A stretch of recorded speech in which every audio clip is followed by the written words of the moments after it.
ఇందిరమ్మ రాజ్యం అంటే మనమేమనుకున్నాం, ఇల్లు కట్టిస్తారేమో అనుకున్నాం. ఇందిరమ్మ రాజ్యం అంటే ఇల్లు కూలగొట్టుడే ఉన్నది మొత్తం కార్యక్రమం.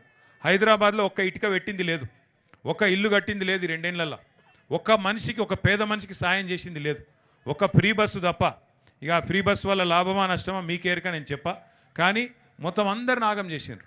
ఇలా రియల్ ఎస్టేట్ చేసుకుంటూ ఆగం, బిజినెస్ చేసుకుంటూ లాగం, ఆటో నడుపుకుంటూ లాగం, మొత్తం కరెంటు బిల్లులు మళ్ళీ వస్తున్నాయి.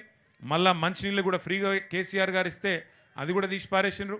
ఆగమాగం పేదల బతుకులు చేసి ఇవాళ మొత్తం అన్యాయం చేస్తున్నది కాంగ్రెస్ ప్రభుత్వం.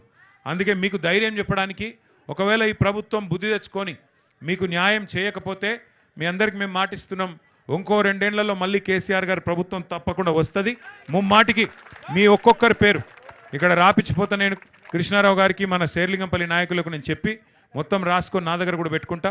ప్రతి ఒక్కరికి బ్రహ్మాండమైన ఇల్లు ఇచ్చి మళ్ళీ మీకు గౌరవంగా ఇళ్లలో తీసుకుపోయే బాధ్యత కూడా మేము తీసుకుంటామని చెప్పి కూడా ఈ సందర్భంగా తెలియజేస్తా ఉన్నాం.